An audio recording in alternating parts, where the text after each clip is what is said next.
In every community, there's an intersection that gets more traffic than less. There's a shopping mall that's probably a little more run down that people don't go to anymore. Yeah. And if the difference is, well, I'm going to pay 50 cents less in that crappier shopping center per month, right, or per square foot, but you're getting 80% less traffic, what's the point? I'd rather you take the more expensive place.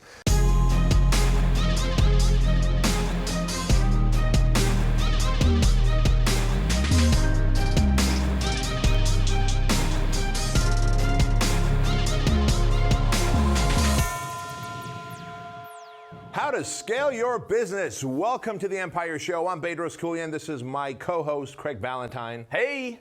And the number one question we get on the show is, how do I scale my business? And so Craig and I are not only going to share our experience of scaling businesses, because we've got some pretty badass track records ourselves, but also how many of our guests who have appeared on the show have scaled their businesses. So Craig, when someone says, hey, what are the big factors to scaling my business? What do you typically share with them? Well, listen, one of the questions that we got in was, somebody said, what am I missing? And first of all, we really appreciate all your questions. So keep on sending them in, because we do need some good ideas for the show. But the person asked, if I choose a product and I create networking channels and I advertise and I give generously, go with a giving hand, what else do I need to do? Mm-hmm. And it's a good question, because that is simply not all you need to do. There's a whole lot more to it. And if we go back to the very first thing, choosing your product or creating your product, you actually have to figure out how to sell it first. And it really comes down to creating that irresistible offer. With Fit Body Bootcamp, you have an irresistible offer. Back in my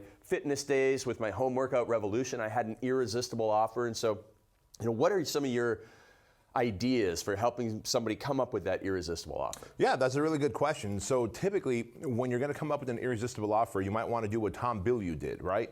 He looked at the marketplace of all these different protein bars and supplements, and he said, what is missing? Where's the vacuum? So typically, when you're looking for the irresistible offer, you kind of got to look for the vacuum. So our friend Mike Whitfield, for example, said, hey, where's the vacuum? What's his irresistible offer? There's all these follow-along workouts, and every vacuum seemed to have been filled, but he found one because he said, look, if you take my workout finishers and attach it to the back of any workout that you do, any program that you follow, the last 3 to 9 minutes as a workout finisher, you'll burn more calories and stimulate more muscle. And he created a vacuum and an irresistible offer that produces an outcome. And what Tom Bilyeu did was, he goes, look, there's all these protein bars out there, but they don't taste good, which is why people don't eat them, and they keep grabbing the Snickers bar or the Kit Kat bar. So he decided to help create a bar that was healthy for you and taste great, that would compete against the Snickers and the Kit Kat. Hence, Quest Bar was created and filled in a vacuum, right? The irresistible offer there was, taste as good as a Snickers bar that you're going to eat, but it's much healthier for you. 20 grams of protein. Hey, can I tell you my favorite irresistible offer in the snack world these days?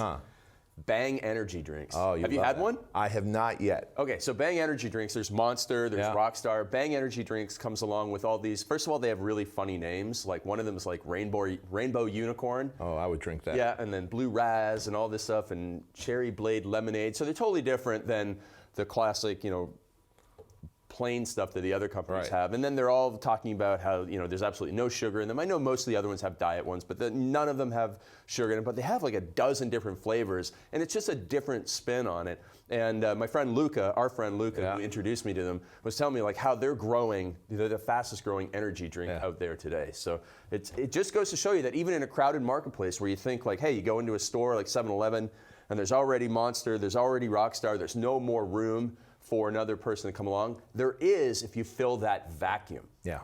And so that's what you have to have. You can't start a business without that irresistible offer. You can't scale something that isn't going to sell really well. So that's the first place to start. And then once you have that, then you can start going out and getting traffic, right? Yeah. And to that point, you look at that marketplace of energy drinks, right? I mean, holy cow, from Red Bull to Monster to everything in Mountain between. Dew. Right, Mountain Dew. And I mean, these are some big brands with tons of money. But Bang Energy Drinks comes through. And by the way, we will have the founder of Bang on the show, because it's worth doing a kind of a reverse autopsy of his business, right?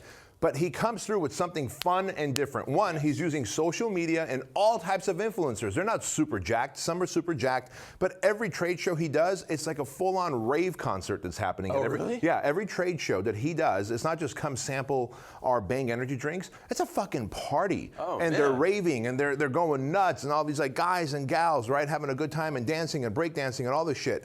And it's unique, it's different. He's using social media platform because those are things like the shows that he puts on. He doesn't just do a sampling of the drink. He puts on a show and it's so like eyeball catching for social media platforms.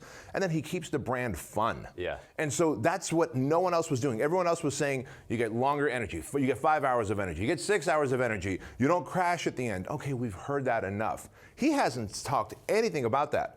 He goes, look, Bang energy drinks, they're fun, you're gonna have a great time, and look at the cool fucking names that we have. And it's funny because I ran into somebody down at Jason Capital's high status event the other day and they had a Bang and I was like, all I want to know is what flavor it was. It's like, hey, what kind of crazy flavor do you have down there? That's it. Because there is literally a dozen that they have. Yeah. Love it, love it. All right, so now we have this irresistible offer, it's starting to sell, and it's like, man, how do we get some traction and traffic for this? So obviously there's you got your email list, you got your Facebook ads, your Google ads.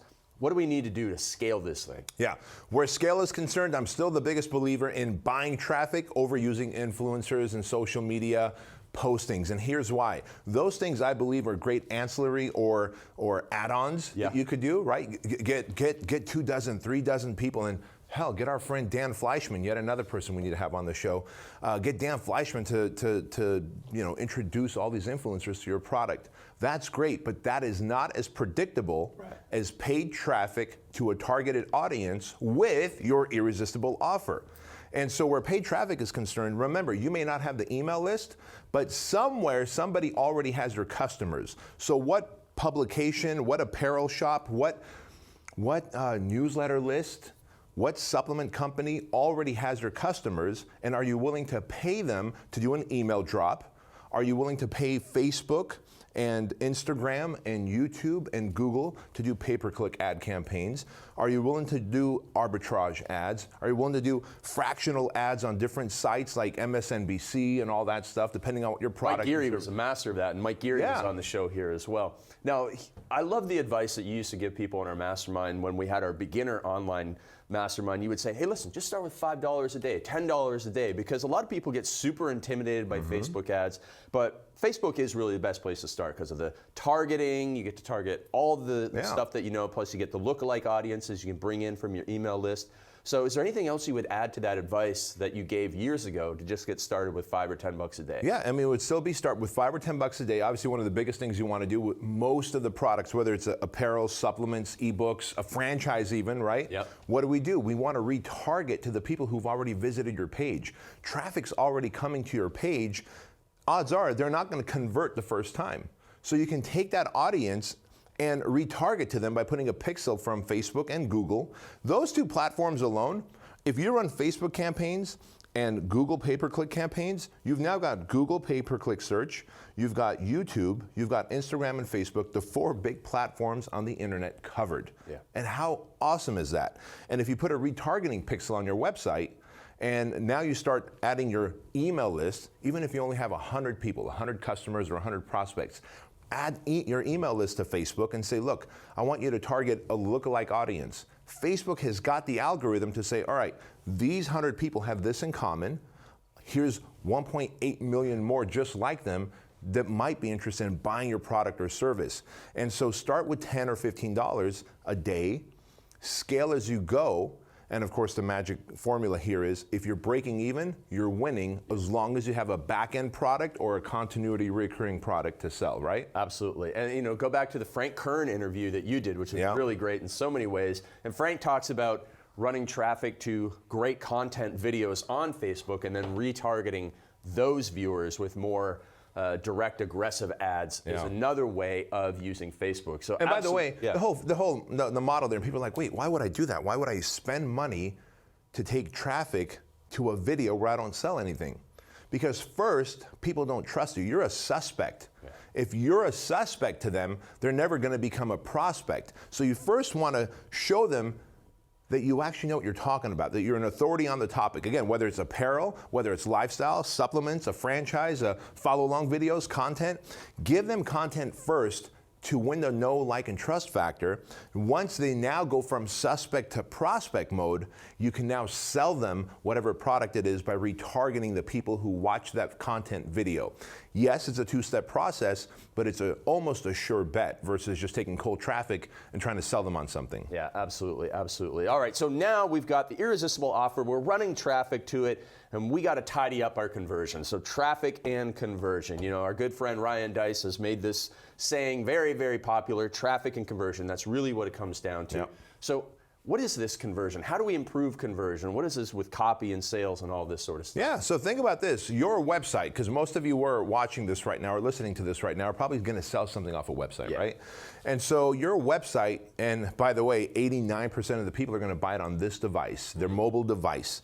And if they're going to buy it on their mobile device, whether it's a Samsung phone or an iPhone, is your actual website formatted to appear nicely on these phones? Mobile friendly. If it's not mobile friendly, then it's probably not going to convert. And by the way, what are the elements of conversion? One, is there a compelling headline that very quickly says what the product or service is? If the compelling headline is not there, then you're probably going to reduce conversion. Right. People got to know exactly what your page is about. Shall we tell the get fit while ironing joke? Oh, you've got to tell so that. Way back in the day when Bedros and I were running one of our first masterminds, a guy contacted me and said, Craig, will you look at my website? And I did, and his website was called Get Fit While Ironing Without the Ironing. And I looked at it, and there was a picture of him with an ironing board, and I was like, you know, I don't think this is going to work. And he said, I knew you were going to say that. And of course, because it's just not a compelling offer. It was probably the silliest thing that anybody had ever showed me. Now, for other people, though, is that what they do is they put these websites together where you land there and you, like, what's this website about? Right. Is it a fitness site? Is it a site about just a person? It's just a giant picture of you, and you know your ego's in the way. So you really need to have that compelling headline. It's not about giant images, because people are going to land there, and if they don't see what they like, they're going to bounce. And so if you have a bounce rate that's really high, that's going to destroy your ability to actually make sales, because they got to go through the sales video or the sales letter or whatever it is in order to get to your irresistible offer which you created, because if you don't get them down there, there's going to be no sale. Yeah. So that's And in definitely fact, one of the first things. You know, the number one factor on your website that's going to increase conversions when people hit your website, and by conversions we mean people take out their wallet and make a purchase, is a promise to solve a problem that the person who hit your website has. Yeah. If I get on your website, I don't want to search for the solution to my problem. I want to be smacked in the face with a video or a headline or a copy or an image that very clearly says, hey dude, you have this problem, here we sell the solution, right? So if it's as Craig said, it's a very ego-driven website where it's your picture and your accolades and I have to scroll to find the solution, fuck it, You ain't scrolling. I ain't scrolling, I'm out. Yeah, so our best-selling program in the fitness world was 6minutestoskinny.com. I mean, domain, I understand what this thing is Yeah, about. the domain solves the problem. Right, and then you get right into the video sales letter, and it just worked like gangbusters because we weren't trying to be fancy or cute.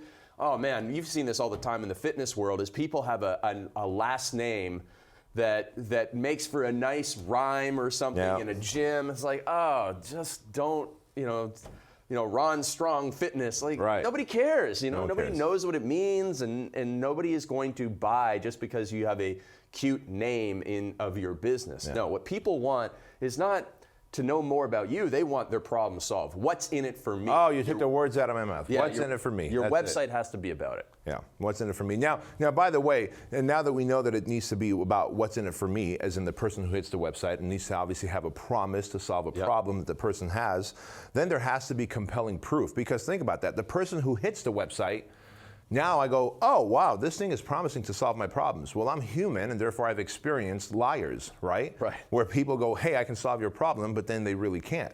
So you better back that promise up with social proof, testimonials, right? There better be testimonials. Like in the best case scenario, you would have The Rock and Oprah Winfrey saying on your website that I've used Craig's product or service and it changed my life. And I think Craig Ballantyne is an amazing person. That's what The Rock and Oprah say all the time. All the time. You guys. All the time. Just go follow them. You'll see. But if you don't have The Rock and Oprah, who's the next best thing? Could be just any customer or client who has purchased something from you. Ask for a testimonial.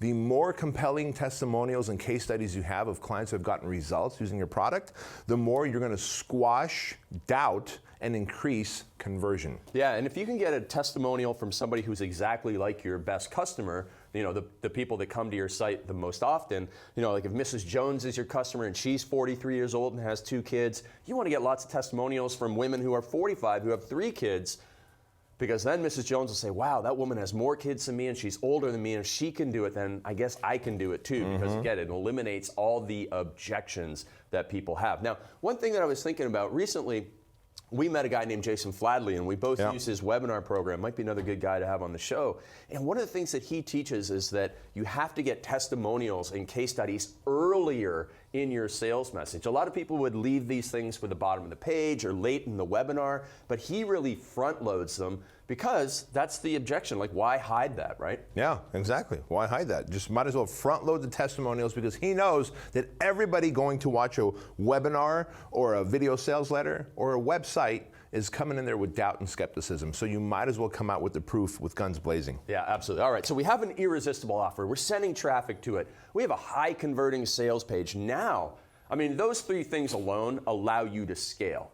But if you want to keep your business sustainable, you have to have systems in place to deliver the service, to make sure the customers are happy. And if you're in a recurring revenue business, you have to have systems in place to maintain those customers. Otherwise, you're leaking all the customers out, as many as you're bringing in, and you're not making profit. So systems, I mean, here at Fit Body Bootcamp, 800, almost 1,000 locations. You have all these people. What are the real integral systems to making this machine continue to run? Yeah. So, I mean, where a franchise is concerned, I mean, you think about someone's paying us over $30,000 to buy into the Fit Body Bootcamp franchise model, then they're going to go sign a lease, right? They're paying us monthly franchise royalties. They're going to have to build out that location that they signed for. So there's a lot of financial commitment. So they're buying it with the idea that, all right, there's almost 800 locations that are rocking and rolling. I want to be 801 or 802. For that to happen, we have to do our part. We make the promise of, hey, look, this is a model that works, and we've proven it hundreds of times over. But then we hold their hand where the system is concerned when that prospect, the franchisee, is handed over from the sales department into our operations department. They're assigned a support person, and that support person goes through every single system, the system of finding the right location in their community. Because look, in every community, there's an intersection that gets more traffic than less. There's a shopping mall that's probably a little more run down that people don't go to anymore. Yeah. And if the difference is, well, I'm going to pay 50 cents less in that crappier shopping center per month, right, or per square foot, but you're getting 80% less traffic, what's the point? I'd rather you take the more expensive place. And so our job is to help them we have a system for finding their location. We have a system for helping them negotiate their lease. We have a system for finding the right team members. We have a system for their grand opening. We have a system for problem solving when they're, oh my gosh, things are going wrong. The city is asking me for a conditional use permit. We have a system for that. And as long as you have a system to put out a fire and create solutions, it's not to say that you're not going to have the problems. The whole quest of being an entrepreneur is someone just dumps a world of problems on you, and your job is to solve through them systematically. Yeah. It's to have systems to solve through so that you can build confidence in your franchisees.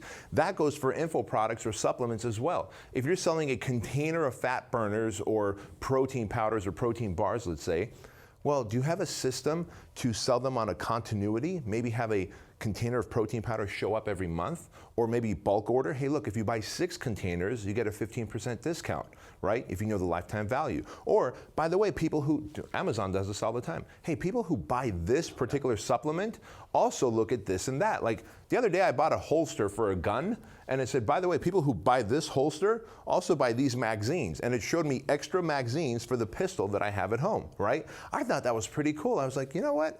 Yeah, I could use a couple of extra magazines, and I purchased them. So what's really cool is if you have a system, whether it's automated through technology or through humans, right? Like in sales, for example, when we're selling a Fit Body Bootcamp franchise, We have a system where we ask the prospect on the other line of the phone, we go, look, we know you wanted one Fit Body Bootcamp location in your area code or zip code. Great. Do you mind if I do a search to see if there's any other territories available near you? Because you might be interested in being a multi-location owner, right? They go, yeah. So we've got that system to upsell them into multiple locations if they're interested, so that someone else doesn't come in the future and take those territories from them, right? But everything has to be systems driven, whether it's an upsell or continuity on your website, or even you know that if someone buys this particular 6 minutes to skinny and then they take all 3 upsells that you have in your funnel, that might be the trigger to motivate a sales guy to call and go, hey, look, Craig is going to have a 2-day retreat in Tampa, Florida. It costs $2,000, because that might be that, hey, they bought the front end product, they bought all 3 upsells, they are a perfect candidate to pay $2,000 for a retreat. That system of a salesperson picking up the phone, making that sale, getting them to the retreat and taking a $500 commission is mandatory. You got to have that. You're adding value to the customer's life and you're adding profits to your bottom line. Right, because you have to have the profit, the upsell systems in place in order to scale. Because sometimes you're not going to be breaking even. You're going to be a little bit lower when you're running the Facebook traffic. So that's where we were. We were exactly break even with that offer, but we had a recurring offer in there as well that almost everybody took, and that allowed us to have more money after the end of 30 days so that we could plow that back into the advertisements to scale that offer. Dude, that is a great lesson for you to share. So let's just break that down real quick. So what Craig's saying is he had the 6 minutes to skinny info product, right? And that was selling how much on the front end? It was only $27. $27. And you had, was it 2 upsells or 3 upsells? We had 3 upsells, and then we had a continuity as well in there for just $7 a month. But when you're doing 100,000 plus orders, you know, that adds up. And so we had that in place, and it provided that slack that then allowed us to, okay, great. And after 30 days, when the rebill comes in, we're making more, you know, now we're doing more than break even so that we can put more money back into the ads. And our friend Joel Marion, who was on this podcast as well, I mean, that guy was the master at getting people to buy, you know, 63 bottles of protein. Right. Like, I came for 1 bottle of protein and I left with 10 boxes of protein bars. How did that happen? Because that guy is a master of putting those upsell systems into place and writing great copy with irresistible offers and mastering conversion so that he had all of that in place, right? I mean, dude, let's go back to your 6 minutes to skinny for a second. I mean, if you're running Facebook ads and let's say it costs you $27 to get a customer, and of course the product is $27, technically you lost money, right? Sure. Because you broke even. Right, but by the time you pay the salaries and everything. Exactly, and by the time you pay the salaries and taxes and all that stuff, you actually have lost money. So you were willing to lose money for up to 30 days, knowing that if that person got on board with your recurring continuity program, because you probably know the lifetime value, meaning how long they're going to stay on board at $7 a month, which was, how long, like over 8 months, would you say? It was 6 or 7 months. 6 or 7 months, right? So you know the average client is going to stay 6 to 7 months. Which doubled the amount of money, All of a sudden you go, hey, I'm willing to make money on the back end. And if you're willing to make money on the back end, that's where the millions are. Yeah, absolutely. All right, so we've talked a lot about tactics and strategies, but there's still something that has to happen, because a lot of entrepreneurs get to this point where the success happens and then they self-implode. Yes. And so it's really the last two are leadership and fixing your own mental blockages. I love this. Yes, walk us through the man up short version here, because that's really what has to happen in order to scale. So leadership is the limiting factor. Like, leadership is the limiter, and here's why. When you're starting any business, supplement company, franchise, it doesn't really matter. An info product, apparel line, you can handle it all. You, maybe your spouse or your business partner, and maybe an assistant or two, an employee or two, right? But all of a sudden you find yourself growing, making more money, all good problems. You're like, hey, this is all good problems. But then you as the leader become the bottleneck. Because you haven't taken on the leadership role, you've just been a workhorse. Everybody around you is working at a lower capacity than you, and so instead of solving the problem, they come to you with the problem and go, hey boss, what do? We need sales copy. We need to pay more taxes. We need someone to do payroll. And you become the bottleneck. And I remember clearly when I was the bottleneck in Fit Body Bootcamp, the year was 2011, 2012, there was sales copy that needed to be written for our world conference. And so I would plow through it quickly as I could, which means I'm doing a shitty job of writing sales copy, which means we didn't have enough franchisees at our world conference, which means they didn't hear the vision, mission, and values that we're building for them to be able to fully commit to Fit Body Bootcamp. And so leadership is always a limiting factor. So one, you've got to build leaders around you so that instead of people coming to you with problems, they come to you with, there was a problem, here's how I solved it, so we can continue to scale. Like, that's effective leadership. And of course, the best way for you to build your leadership muscles is to go buy Man Up at manup.com, and you're going to learn all about entrepreneurial leadership. And then fixing the mental blocks. People who have these mental blocks of success, of self-sabotage, of poor belief systems, a broken relationship with money. I mean, keeping the e-brake on. Right. That yeah. Right? The e-brake, like in your life somewhere, you have that emergency brake pulled up. Like if you get a Ferrari, but then you slightly crank up that emergency brake in that car, the Ferrari's not going to perform the way you want it to until you drop that e-brake. And that might be, again, limiting beliefs. That might be in your association with money. It might mean the people that you're hanging out with are negative and toxic and critical. And you've got to fix those mental blocks. Absolutely, absolutely. One of my favorite quotes about leadership that I've come across recently is that leaders don't create followers, they create more leaders. And that's what we need in our businesses to help them scale. So, B, this was awesome. This really shows people, I mean, that was like an entire weekend seminar of how to scale your business in one short podcast. And I will say one last thing. Yes, sir. I cannot wait to go to a Bang energy drink rave. I mean, oh, man. That's all I've been thinking about for the last 20 minutes. It's like, I've never heard of this, and I'm going to put one of those little mini glow sticks in my mouth, drop some acid with Frank Kern, and go nuts. There you go, there you go. That's how you build your empire. A little glow stick and acid with Frank Kern and Bedros Keuilian and Craig Ballantyne's formula on how to scale your business. Hey, thank you so much for joining us on the Empire Podcast Show. The best way you can thank us is to leave a 5-star review on iTunes, Stitcher, or your favorite podcast platform. And of course, leave a comment and share this podcast with a friend. And if you'd like to grow your business to the highest level of success, go to bedroskeuilian.com/empire and fill out the application where you can join myself and Craig Ballantyne in the Empire Mastermind Group.